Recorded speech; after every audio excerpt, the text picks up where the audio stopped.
여러분 혹시 이것저것 많이 먹었는데, 정말 이것저것 막 먹었는데 신기하게 여전히 뭔가 속이 허할 때 있죠. 되게 많이 먹었어요. 이것저것 정말 많이 먹었어요. 분명히 배는 불러요. 근데 여전히 뭔가 속이 허전하다 느낄 때 있지 않아요? 그때 필요한 게 뭘까요? 탄수화물일 경우가 더 많아요. 보통 탄수화물 중독인 경우에 탄수화물을 빼고 나머지를 열심히 먹으면 속이 여전히 허해요. 그때는 밥을 한 숟가락 떠서 먹으면 끝나요. 왜냐하면 뇌에서는 계속 탄수화물을 내놔라 그러고 있는데 탄수화물이 아닌 다른 것만 열심히 넣어도 탄수화물이 아니기 때문에 그런 거예요. 내가 뭔가를 원하는데 그 원하는 걸 주지 않고 뭔가 신기한 다른 것들로 자꾸만 주면, 그때 여러분 쓰는 그 속담이 뭔지 아세요? 구두 신고 발등 긁기. 구두를 신었는데 발등을 열심히 긁으면 시원할까요? 시원해요? 네네네. 오늘 우리 본문에 우리가 너무나도 잘 아는 사람이 한 사람 나옵니다. 누구죠? 네, 예수님의 수제자, 초대교회의 첫 번째 수장이었던, 그리고 예수님께 주는 그리스도시요 살아계신 하나님의 아들이시니다라는 그런 멋진 고백했던 사람, 여러분 너무나도 잘 알고 있는 베드로. 근데 그 베드로가 예수님 잡히시던 날, 그 전날에 예수님께 또 뭐라고 고백을 해요? 마태복음 26장 33절부터 35절 말씀 우리 같이 읽어봅시다. 시작. 베드로가 대답하여 이르되 모두 주를 버릴지라도 나는 결코 버리지 않겠나이다. 예수께서 이르시되 내가 진실로 내게 이르노니 오늘 밤 닭 울기 전에 내가 3번 나를 부인하리라. 베드로가 이르되 내가 주와 함께 죽을지언정 주를 부인하지 않겠나이다 하고 모든 제자도 그와 같이 말하니라. 아멘. 한 번은 이렇게 호언장담할 수 있어요. 한 번은.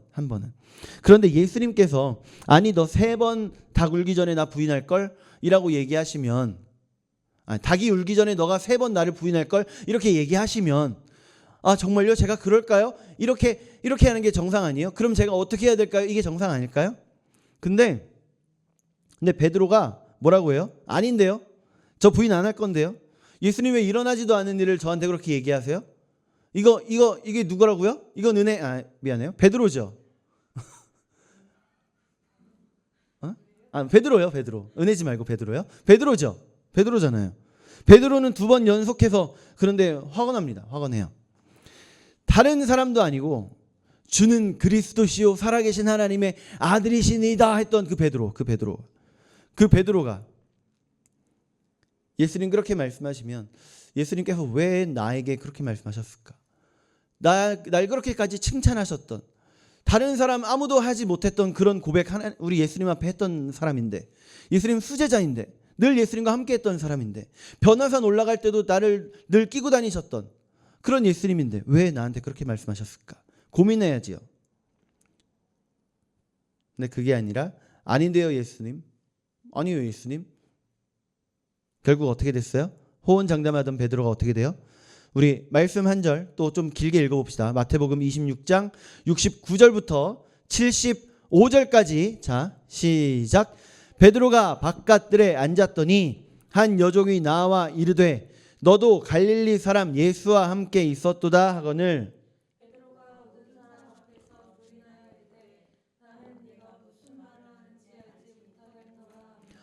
앞문까지 나아가니 다른 여종이 그를 보고 거기 있는 사람들에게 말하되 이 사람은 나사렛 예수와 함께 있었도다 하매 베드로가 맹세하고 또 부인하여 이르되 나는 그 사람을 알지 못하노라 하더라.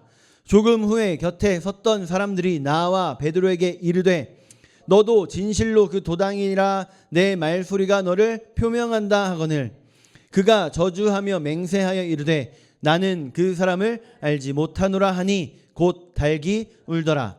이에 베드로가 예수의 말씀에 닭 울기 전에 내가 3번 나를 부인하리라 하심이 생각나서 밖에 나가서 심히 통곡하니라. 베드로는요 마지막에 나가서 심히 통곡하니라. 뭐 했어요? 좌절한 거예요. 자기 비하에 빠져버립니다. 심각하게 자기 혐오에 빠져버리는 거예요. 자기 자아 붕괴의 그 사건이 일어나는 겁니다. 그렇게 무서웠냐? 그렇게 겁이 났냐? 그리고 예수님 그렇게 죽으시죠. 마땅히 예수님의 수제자라면 예수님 죽으시는 그 자리에 가장 가까이 있었어야죠. 가장 마지막 그 끝까지 예수님 곁에 있었어야죠. 지켰어야죠. 예수님 십자가에 달리실 때 그 우편 강도가 아니라 우편 강도의 자리가 아니라 베드로의 자리였어야지요. 그렇지 않아요? 그런데 베드로는 예수님 죽으시는 그 자리에 있지 못했어요. 예수님 십자가 곁에 12 제자 중에는 유일하게 딱 한 사람이 있었습니다. 사도 요한. 그렇게 예수님 죽으셨어요. 그리고 예수라고 하는 그 큰 파도가 예루살렘을 휩쓸고 지나간 이후에 언제 그랬냐는 듯이 예루살렘이 조용해집니다. 물론 군사들은 예수님의 제자들 12명의 제자들을 찾아서 헤매고 다녔어요. 어떻게든 잡아내려고 그렇게 수색하고 다녔습니다. 그래서 제자들은 무서워서 숨어 있었어요. 겉으로 보기에는 그래도 너무나도 조용했습니다. 그때 고요를 깨고 베드로가 이야기하는 거예요. 나는 고향으로 돌아가서 물고기를 잡아야겠다. 오늘 우리가 읽은 1절 말씀이죠. 디베랴 바닷가가 바로 갈릴리 호수의 또 다른 이름입니다. 여러분 혹시 끈 떨어진 연이 얼마나 처량한지 아시나요? 끈이 끊어진 연. 멋지게 그 리본 쫙 펼치고 이게 펄럭펄럭하면서 날던 그 연도 끈이 끊어지면 정말 처량하게 떨어집니다. 곤두박질 치죠. 겪어보셨나요? 겪어보셨어요? 그 연의 입장 되어보셨나요? 세상이 아니에요. 내가 아니에요. 베드로는요 3년입니다. 3년. 3년이면 길까요? 짧을까요? 3년. 누구는 3년이 길다라고 할 것이고 누구는 3년이 짧다고 할 겁니다. 젊은 사람들은 보통 3년은 엄청 길게 느껴져요. 근데 나이가 들수록 3년은 짧아져요. 그러지 않아요? 왜냐? 중학교만 해도 3년이거든요. 벌써 3년이야? 아니면 야 3년씩이나 이럴 수 있어요. 근데 그 3년이 베드로에게 있어서의 그 3년이 예수님과의 3년이었다는 걸 생각해 봐야 돼요. 이스라엘의 회복이 눈앞에 있었어요. 예수님과 함께 예루살렘에 입성할 때 사람들이 마구 환호하던 그때에 이제 이스라엘의 회복이 시작된다. 그렇게 여겼습니다. 이제 예수님께서 왕이 되시면 이 나라 완전히 부활한다. 그렇게 생각을 했었어요. 근데 예수님께서 십자가에 달려 죽으시고 모든 게 완전히 무너져 버렸던 거예요. 예수님을 3번 부인했던 그 당시에는 좌절이고 슬픔이고 고통이었는데 오늘 본문까지 이제 왔어요. 예수님은 부활하셨습니다. 근데 부활하신 이후에 아직 부활하신 예수님을 만나지 못한 베드로의 마음은 무기력이었어요. 이제는 도저히 일어날 힘이 없는 거예요. 그러니까 베드로가 뭘 하겠다고요? 뭘 택했다고요? 나는 뭐 하러 가겠다? 고기 잡으러 가겠다. 고기 잡으러 간다. 이게 무슨 의미일까요? 고기 잡으러 간다. 왜 고기를 잡으러 간 거예요? 다 끝났으니 나는 돌아가겠다. 내 원래의 삶으로 돌아가겠다. 내가 제일 잘하던 거 하러 가겠다. 이거 아니에요? 그죠? 이게 이성적으로 생각해 봤을 때는 너무 당연한 거예요. 맞아요. 합리적인 선택을 한 거예요. 그런데 베드로가 이럴 수밖에 없는 이유. 베드로가 결혼을 했을까요? 안 했을까요? 했어요. 예수님께서 베드로의 장모의 그 병을 고쳐주신 사건도 있었어요. 베드로는 결혼했습니다. 베드로는 가정이 있는 사람이었어요. 그러니 자기를 옥죄어오는 현실의 그 상황 가운데에서 어쩔 수 없이 합리적인 선택을 하는 거예요. 예수님 죽으시니까 그 빈자리를 뭐로 채우려고 한 거예요? 다른 것들, 예수님이 아닌 다른 것들로. 내가 제일 잘하는 거, 가장 합리적인 거, 새로운 목표. 그런데요, 이게 맞아요, 여러분? 이게 맞아요? 서두에 말씀드렸던 그 탄수화물 이야기가 여기에요. 이거예요. 예수님의 빈자리를 다른 걸로 채우려고 했던 사람, 그 사람이 베드로. 근데 그 공허함은 다른 걸로 채워지지 않습니다. 그 허전함은 다른 걸로 채워지지 않아요. 오직 누구로만 채워지는 거예요? 예수님의 빈자리는 예수님으로만 채워집니다. 예수님으로만 채워야 돼요. 우리가 그래요. 우리가. 하나님과의 관계가 제대로 되어 있지 않으면 내 마음속은 허전할 수밖에 없어요. 그리고 그 허전함은 다른 걸로 아무리 채우려고 해도 채워지지 않아요. 아무리 통장 잔고를 많이 늘려도 예수님과의 관계가 허무해져 있으면 여전히 내 안은 허무입니다. 내가 아무리 좋은 집을 마련해 놓고 이것저것 해놔도 예수님과의 관계가 여전히 무너져 있으면 내 삶이 무너져 있는 상태인 겁니다. 그래서 예수님께서 베드로를 찾아가시죠. 공허함 속에 있던 베드로를 예수님께서 만나주시는 거예요. 무슨 장면이죠? 베드로가 밤새 그물을 던져서 물고기를 잡으려고 했는데 잡아요? 못 잡아요? 잡아요? 못 잡아요. 오늘 이 본문 말씀으로 청년 다니엘 기도의 첫째 날에 김선교 선교사님께서 설교를 똑같이 하셨더라고요. 제가 그 설교 보고 이 본문 정한 거 아니에요. 제 파일을 보면 훨씬 더 전에 이미 완성한 본문입니다. 근데 이걸 그 선교사님이 가져다가 몰래 베꼈는지 모르겠지만 똑같은 말씀을 또 하셨더라고요. 네. 제가 이런 사람이에요. 어쨌든 밤새 그물을 던지는데 베드로가 평생 그 낚시하던 사람 아니에요? 그물 던져서 물고기 잡던 어부 아니에요? 맞아요, 아니에요? 맞아요. 근데 어떻게 예수님 만날 때마다 물고기를 못 잡아요? 처음 예수님 만났을 때 밤새도록 그물로 물고기 잡으려고 던졌지만 잡았어요, 못 잡았어요? 못 잡았어요. 그래서 예수님께서 뭐라고 하세요? 어디다 그물을 던져라? 아니요, 그건 오늘 본문이에요. 깊은 데로 가서 그물을 던져라 말씀을 하시죠. 깊은 데서 그물을 던져야 되는데 아니요, 이미 낮이고 지금은 아무리 던져도 어차피 물고기 안 잡혀요. 아니 당신 목수잖아요. 아유 뭘 안다고 그래요가 아니라 베드로 뭐 했어요? 그 말씀에 순종해서 깊은 데로 가서 물고기를 잡으려고 이 그물을 던졌더니 무슨 일이 벌어져요? 그물이 찢어지도록 물고기를 잡아요. 그때의 기억이 베드로의 뇌리에 박혀 있을까요? 안 박혀 있을까요? 박혀 있죠. 그때 그 사건에 그때의 첫 만남의 예수님의 모습이 베드로의 심장에 새겨져 있을 겁니다. 똑같은 장면이에요. 오늘 베드로가 밤새 물고기를 잡으려고 그물을 던졌지만 한 마리도 잡지 못했어요. 그런데 예수님께서 물고기를 잡기 위해 어디다가 그물을 던져라? 배 오른편에 던져라. 완전히 낙심하고 완전히 허무해져 버린 그 베드로에게 예수님 나타나셔서 배 오른편에 그물을 던져라. 잡지 못하고 있던 그때의 상황 똑같죠. 근데 예수님께서 여기다 던져라 해서 던졌더니 배가 너무나도 그물을 들 수 없을 정도로 물고기를 잡아요. 누가 떠올라요? 예수님 떠오르죠. 우리 3절부터 6절까지 말씀 한번 봅시다. 3절부터 자 시작. 시몬 베드로가 나는 물고기 잡으러 가노라 하니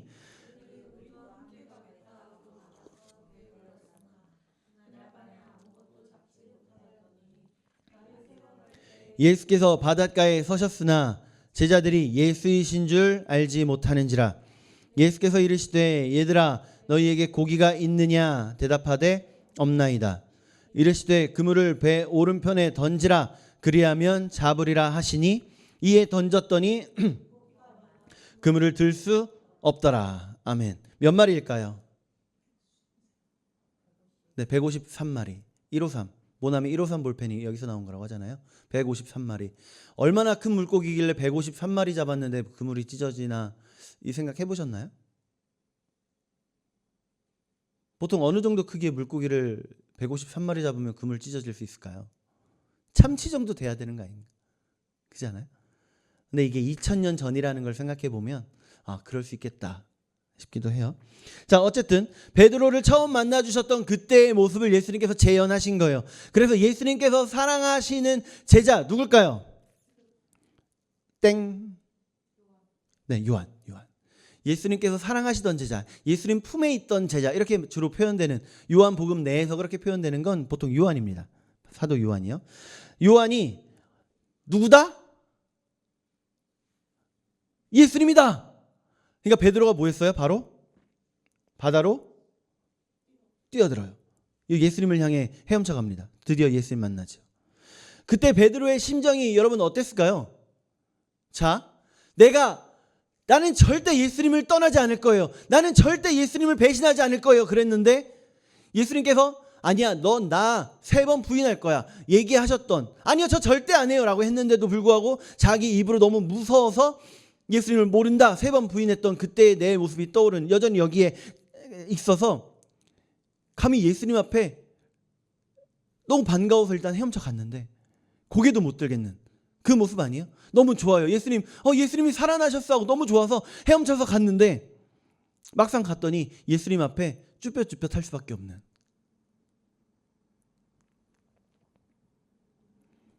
반갑죠. 그래도 반갑지 않겠어요? 이게 반가움이라는 말로 표현이 가능할까요? 반가움이라는 말로 다 표현할 수 없을 것 같아요. 저는 이때 베드로의 심정이 아마 제 아버지가 살아서 돌아오시면 그런 감정이지 않을까? 그렇게까지 반갑지 않을까? 뭐 그런 생각이 좀 들긴 했어요. 그런데 여전히 아직 끝난 게 아니죠. 예수님께서 베드로와 제자들을 이제 불러 모아서 같이 식사를 하십니다. 여전히 베드로의 마음속에는 이 아픔이 남아 있는 중이에요. 예수님을 내가 부인했다라는. 밤새 고기 잡느라 고생한 제자들을 위해서 식사를 준비하십니다. 숯불에 고기를 굽고 떡도 준비해 놓으셨어요. 그리고 식사 자리에서 예수님께서 베드로에게 물으십니다. 요한의 아들 시몬아. 무슨 의미일까요? 요한의 아들 시몬아. 부르신 거죠. 이때 이 요한의 아들 시몬아라는 말은요, 우리가 보통 그 에코 빵빵하게 넣어서 요한의 아들 시몬아 이렇게 하는 걸 보통 생각을 해요. 그렇게 상상하잖아요. 근데 이 당시에 요한의 아들 시몬아 이거는요, 평상시에 가까운 사람을 부를 때 얘기하는 거예요. 그러니까 베드로라는 그 이름을 차마 듣지 못하겠는 그 베드로의 심정을 이해하신 거예요. 베드로의 이름의 뜻이 뭐예요? 반석. 베드로는 반석입니다. 게바, 베드로, 반석이에요. 근데 반석 같지 못한 일을 했잖아요. 나는 도저히 베드로라고 불릴 수 없어. 나는 베드로 아니야. 난 베드로일 수 없어. 그런 마음이 지금 생겨나 있는 상태의 그 베드로에게 예수님께서 베드로야 라고 하지 않으시고 요한의 아들 시몬아 하신 거예요. 비유하자면 저는 정말 목사라고 불릴 자격이 없다라고 생각을 많이 해요. 그래서 그 예전에 부교육자로 있을 때에도 담임 목사님께 다른 분들은 예를 들면 강지훈 목사입니다 하고 이렇게 통화를 하고 그러는데 저는 강지훈입니다 라고만 하고 통화하는 식으로 그랬던 적이 많이 있었어요. 저 스스로 이게 목사라고 하기 너무 부족하다라는 게 있기 때문에. 근데 그게 만약에 더 심해졌다, 난 도저히 목사라고 불릴 수 없는 존재야 라고 이런 상태까지 가버렸다. 근데 나한테 예수님이 오셔서 강지훈 목사야 라고 하신 게 아니라 지훈아 라고 하신다면 여러분 어떤 마음 들까요? 안정되지 않겠어요?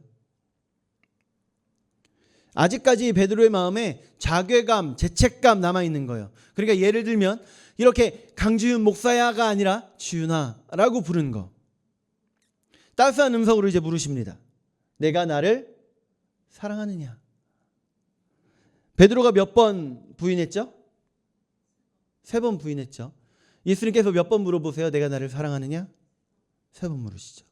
같은 상황을 통해서 베드로의 마음에 있는 그 아픔을 치료하시는 거예요. 예수님과의 깨어져 버린 그 관계를 예수님께서 회복해 주시는 거예요.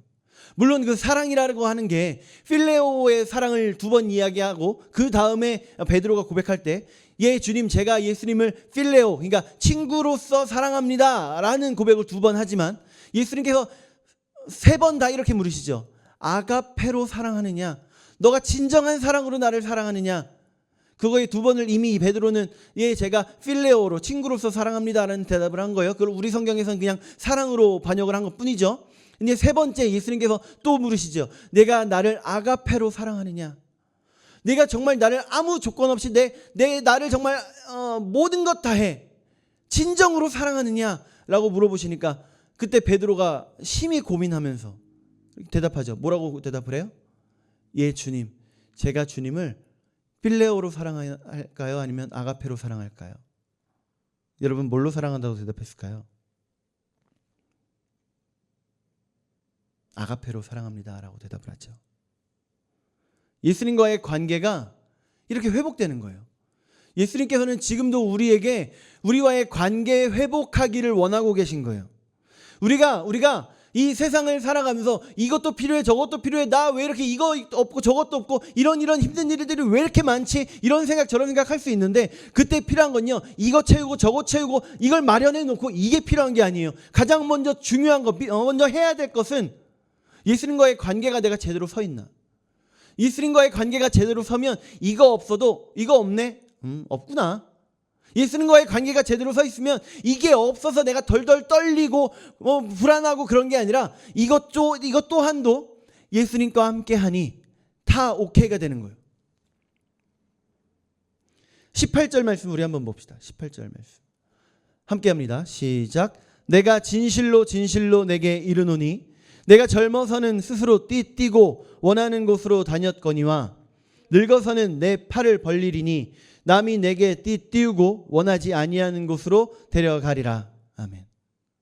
여러분 늘 이성적인 게 정답은 아닙니다. 늘 합리적인 게 정답은 아니에요. 왜냐하면 우리의 이성으로 판단할 수 있는 그 영역 밖에가 있기 때문입니다. 우리 다 젊었을 때는 내 머리가 내 이성이 최고인 줄 알고 그것 따라서 살아가요. 근데 이후에 이제 나이가 들어갈수록 그 이상의 것이 있음을 나 스스로 인정하게 돼요. 내 팔을 벌리리니 남이 내게 띄우고 원하지 아니하는 곳으로 데려가리라. 사람들이 이끌어간다고 하지만 그 역사에 주관하시는 분은 그 자리를 주관하시는 분은 하나님이신 겁니다. 다른 사람이 나를 내가 모르는 곳으로 내가 원하지 않는 곳으로 끌고 가신다? 성령께서 이끌어 가시는 겁니다.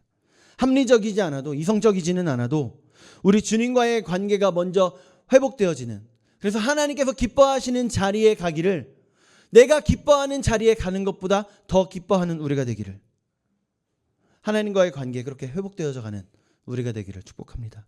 기도하겠습니다. 하나님 감사합니다.